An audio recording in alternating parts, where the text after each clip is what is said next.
El sol del mediodía caía sin piedad sobre las calles polvorientas del barrio San Gabriel, iluminando los muros agrietados, los puestos de comida improvisados y las miradas cansadas de quienes luchaban cada día por sobrevivir. El aire olía a pan recién hecho mezclado con desesperación. Fue Ali, en medio de ese calor implacable y de una multitud indiferente, donde una voz pequeña, temblorosa, rompió el ruido del mundo. Pero por favor, no se lleven nuestra comida. Mi mamá está enferma. Pero aquellas palabras no fueron un grito, fueron casi un susurro. Pero cayeron como un rayo directo al corazón de Héctor Salazar, un hombre que había aprendido a no mirar atrás, a no detenerse, a no sentir demasiado. Director ejecutivo de una de las empresas de distribución más grandes del país, padre soltero desde hacía 5 años, acostumbrado a tomar decisiones frías y rápidas, jamás imagino que un niño descalzo, con las manos temblando y los ojos llenos de miedo, lo haría detener su auto blindado en plena inspección sorpresa. Héctor había llegado al barrio acompañado por su equipo legal y de seguridad. Una denuncia anónima hablaba de venta ilegal de alimentos con productos de su cadena. Era una operación rutinaria. Celar puestos, retirar mercancía, seguir adelante. Nada personal. Nunca lo era hasta que el niño se paró frente a él. Tenía unos 9 años, la camiseta demasiado grande, las rodillas raspadas, y en sus brazos cargaba una bolsa de arroz y pan duro como si fuera un tesoro. Detrás de él, una pequeña casa de madera parecía sostenerse solo por voluntad divina. Héctor sintió algo que no sentía desde hacía años, una presión en el pecho, una memoria que se abría sin permiso, porque él también había sido ese niño, y antes de continuar, si tú que estás viendo esta historia crees en las segundas oportunidades, en la bondad que todavía existe en el mundo y en el poder de un solo acto de compasión, te invito a que ahora mismo le des like, compartas este video, comentes y te suscribas al canal Kindness Vibes. Tu apoyo ayuda a que estas historias lleguen a más corazones que necesitan esperanza. Héctor bajó lentamente del vehículo. Sus empleados intentaron detenerlo, pero él levantó la mano. Caminó hacia el niño agachándose para quedar a su altura. El pequeño no retrocedió, aunque su cuerpo temblaba. El nombre del niño era Mateo.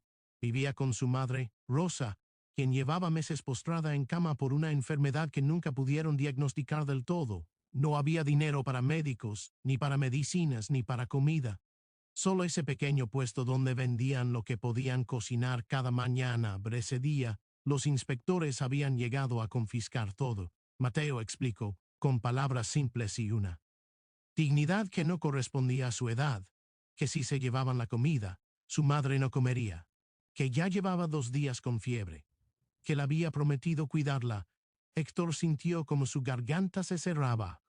Recordó a su esposa fallecida, consumida por una enfermedad lenta, recordando las noches en vela, el miedo, la impotencia. Recordó a su hijo, a quien casi pierde por trabajar demasiado, y por primera vez en años, rompió una regla de su propia empresa. Ordenó que dejaran la mercancía, pero no solo eso, pidió que nadie tocara el puesto, y antes de irse, dejó una tarjeta en la mano del niño.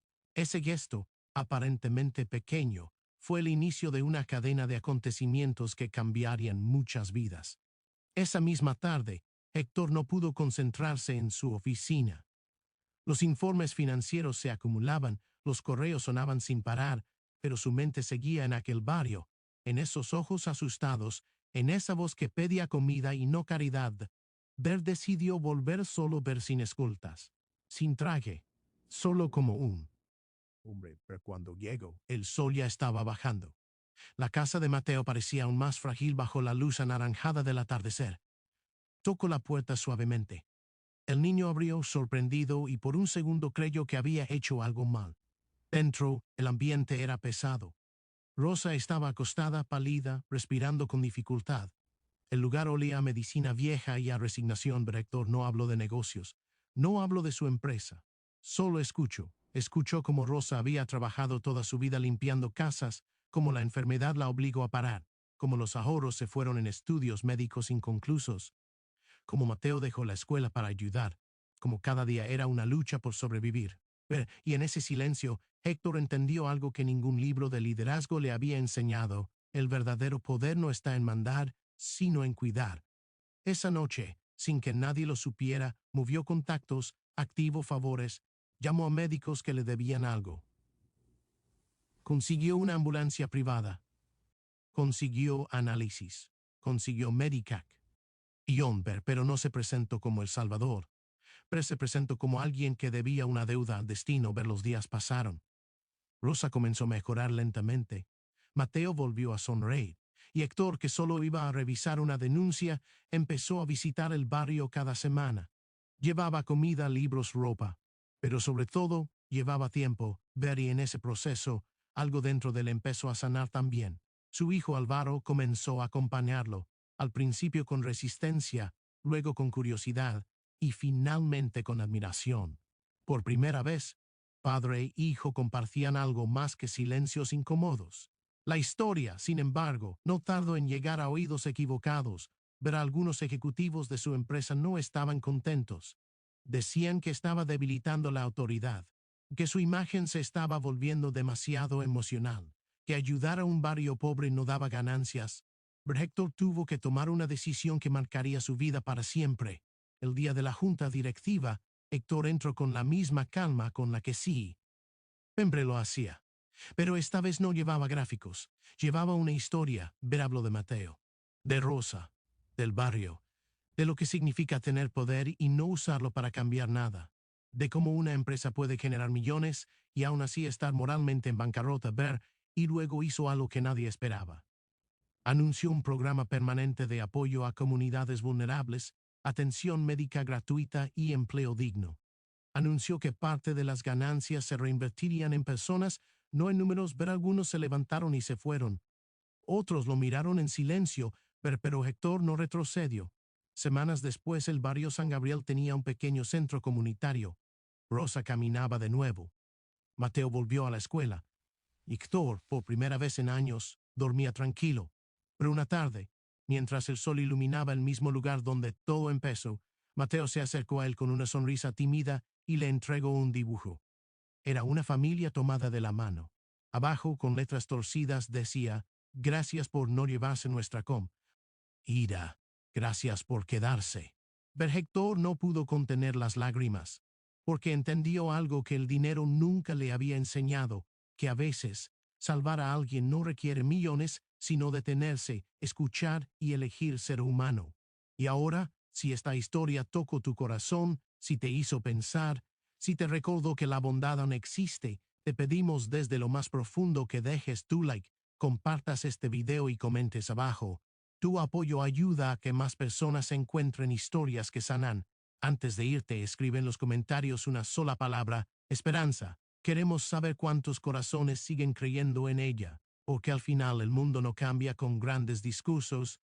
Cambia cuando alguien se detiene y dice: por favor, no se eleven nuestra humanidad. El barrio San Gabriel comenzaba a oscurecer cuando el automóvil de Héctor desapareció entre las calles estrechas. Pero el silencio que quedó atrás no era el mismo de antes. Algo había cambiado. Algo invisible, pero poderoso, había empezado a moverse dentro de aquella casa frágil donde Mateo sostenía la esperanza con manos demasiado pequeñas para tanto peso. Pero esa noche, Rosa apenas pudo dormir. La fiebre seguía quemando su cuerpo, pero por primera vez en semanas su mente no estaba dominada por el miedo. Había visto en los ojos de aquel hombre algo distinto. No era lástima, no era caridad, era reconocimiento, como si por primera vez alguien la hubiera visto no como una carga, sino como una persona. Mateo se quedó despierto junto a su cama, sosteniendo el pedazo de papel con el número que Héctor le había dado. No sabía leer bien, pero había memorizado los números como si fueran un tesoro. Afuera, el barrio seguía igual de ruidoso, igual de duro, pero dentro de esa casa había nacido una pequeña llama de esperanza. Al amanecer, un sonido extraño rompió la rutina del barrio: una ambulancia. Los vecinos salieron asustados. Nadie en San Gabriel podía pagar algo así, pero la ambulancia se detuvo frente a la casa de Mateo. Los paramédicos entraron con cuidado, revisaron a Rosa, hablaron en voz baja, y por primera vez en meses, alguien le explicó con claridad qué estaba pasando con su cuerpo. No era una enfermedad incurable, pero sí una infección maltratada que había avanzado por falta de atención. Necesitaba tratamiento inmediato, pero y alguien ya se estaba haciendo cargo de todo. Héctor observaba desde su coche a unos metros de distancia. No quiso entrar, no quería ser visto como un salvador.